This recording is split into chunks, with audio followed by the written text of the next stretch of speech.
the line with us is Will Bunch, the national opinion columnist for the Philadelphia Inquirer, the author of numerous books, including his latest, which is absolutely brilliant, After the Ivory Tower Falls: How College Broke the American Dream and Divided the Nation, and How to Fix It. A great book available wherever fine books are found. He writes, of course, for the Inquirer, inquirer.com/Bunch. His Twitter handle is Will_Bunch or Philly Inquirer. And Will, welcome back to the program. You've done some absolutely great reporting on this train derailment near the Pennsylvania border in Ohio. You want to give us a quick overview to start the conversation here? Yeah, Tom. Yeah, thanks for having me again.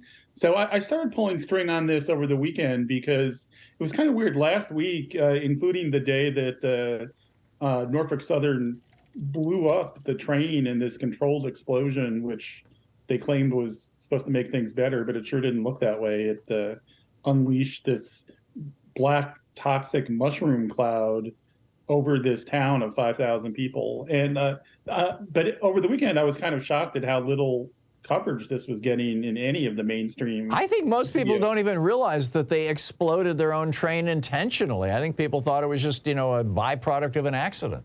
Yeah, I think a lot of people have probably seen the pictures now because they're so dramatic that, the pictures have circulated a lot, people. And I mean, this town is the postcard of like small town, rural Midwestern America. And then you've got this black cloud rising in the background, so the picture is really dramatic. But you're right. I mean, and I still feel that there's been just a real vacuum of factual information. And it's interesting because it's, like most problems, it's kind of a perfect storm in that part of it is the media, being distracted by things that probably in the long run aren't nearly as important, one classified document at Mike Pence's house or right. or the balloons, right? I mean, I'm not saying the balloons aren't a story, but the amount of airtime they got when here's something that blew up over America that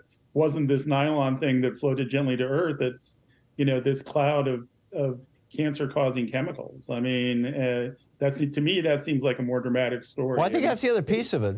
I have not seen much reporting at all, and certainly not in electronic media and in TV news, about exactly how toxic that mushroom cloud was, what vinyl chloride is, why it was in those rail cars, and it wasn't, clearly labeled. Typically, if you have to dispose of toxic waste, there are protocols for doing that. You don't just blow it up and burn it into the air. I mean, I've seen reports that this might be affecting children generations down the road. Some of these chemicals actually cause DNA damage. Sure, I mean it's what we've seen in the same part of the country with fracking. Only that's happened in a slow, over time. This is something that happened in 1 week, But I think the other piece of it, I think you're absolutely right about the lack of that kind of information. And that's also on our elected officials and our government leaders and our agency heads are supposed to be providing that information to the public. And, the more I've tracked this, the more I've been kind of, gobsmacked, if that's the right term, just at how bad the information coming from government has been. And I'll give you one example of that is like on Monday when I started writing about it, I started seeing some tweets from people, mostly unverified accounts, although one was from a U.S. congressman, a Democrat, about saying, well, now the toxic material has reached the Ohio River, which seems like a major development, right? And I'm checking, and there's nothing from any either mainstream media sources or government sources confirming that. And people are talking about that.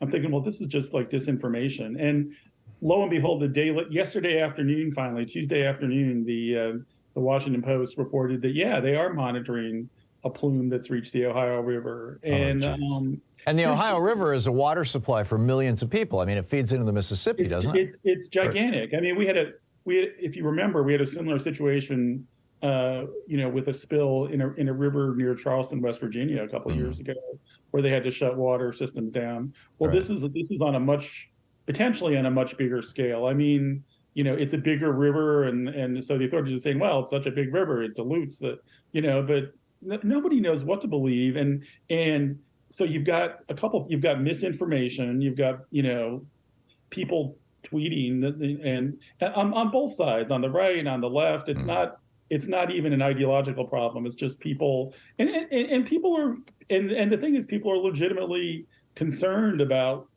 what this situation looks like, and there's a lot of fear and a lot of paranoia, and people are being told in this community, East Palestine, to go back to their homes, but nobody really knows if their homes are safe. And right. People, they had a press conference today saying, well, we tested, if you have a well in your home, you definitely should drink bottled water. And if you are on the city municipal water system, well, we've tested that, and we found that it's totally safe. But you should drink bottled water anyway. And which is a weird message. If you were a citizen listening to that, what are you supposed to think? I mean, yeah. I mean, you have to protect yourself and protect your family, and protect your pets. People are worried about those. You've got to protect all the people and the creatures in your life. And when you're getting this kind of either non-information or contradictory information, you're just going to have to assume the worst. And I mean, I think if I lived in East Palestine, I think I would get out of there. You know, now I would go to a family member's house until everything is tested, and right. Even then I'd be. Now this is a town of fewer than 5,000 people, if my recollection is correct. Yeah. And Charlie Kirk, one of the Turning Point USA guy, the kind of young American fascists or whatever you call it. He came out with a rant. As I recall, it might have been somebody else, but I'm pretty sure it was Charlie Kirk. No, it was Charlie Kirk. I saw it on TV. He came out with a rant saying, well, this is an all-white town. This is proof that the Democrats, the Pete Buttigieg, hates white people. This is a war on white people. Obviously that on its face is just, inflammatory BS coming from, right-wingers who are constantly trying to start what they view as the race war that's going to change America. But right. But I think that actually it raises a larger question, because Kirk said, if this had happened in downtown Atlanta in a black district, it would be wall-to-wall news for days, and that's true. But not because it's a black district, but because there's more people involved. I mean, are we undervaluing the lives of rural people with this situation? Is there a case to be made for that? I think on some degree. I mean, it's kind of, the politics of this are kind of fascinating. I mean, it's interesting that I've seen tweets from people like Marjorie Taylor Greene, right, who are saying, this is an environmental tragedy. People should do something. And I'm looking at that, and it's like, there's nothing I disagree with. And it's like the first tweet in history from Marjorie Taylor Greene that I haven't found something to disagree with, Except that she disagrees with it. She would vote against the EPA tomorrow if she was given an opportunity that's the point. Right. I mean, that's the point I'm getting to. I think in terms of the initial reaction, it's interesting that, everybody, people on the left, people on the right, people in the center, everybody is agreeing this is a monstrosity. And to your original question, the fact that this is in this small Rust Belt town, I don't think race has anything to do with it. But, I hate to say it, but the people that Donald Trump called the forgotten Americans, I mean, there's something to that.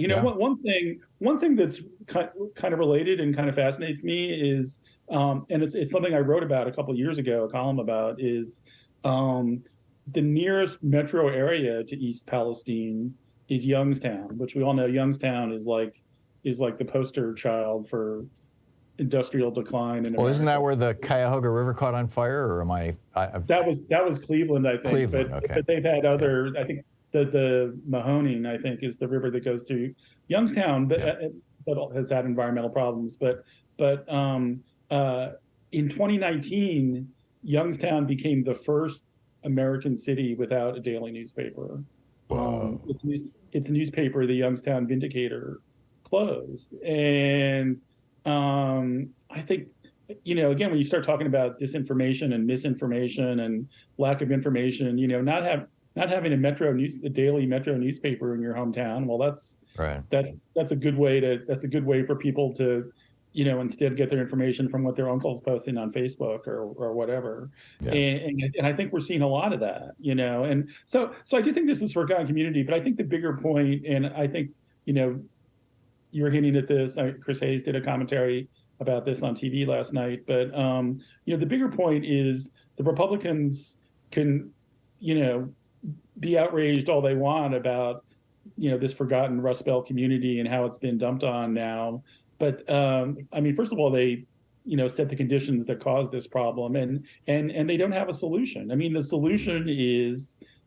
solutions are things like regulation, and there was a rule that, it may or may not have helped in this case, but there was a rule to dramatically modernize and improve the brakes on cars that carry hazardous waste like vinyl chloride or oil, which is shipped across the region a lot. And Donald Trump reversed it, as president. In response to lobbying from the railroads. Yeah. They didn't want to spend the money. Which had given $6 million to Republican candidates in that cycle that Trump got elected. And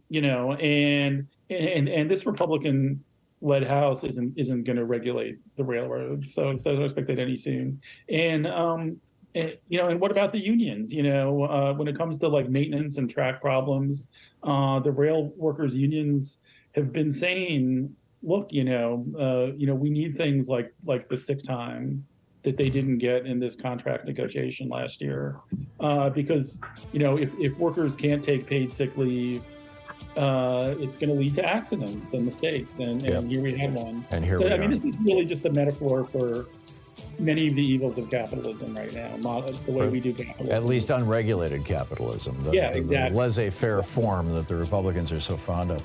Will Bunch, the great Will Bunch, writes for the Philadelphia Inquirer, his book After the Ivory Tower Falls. Will, thank you.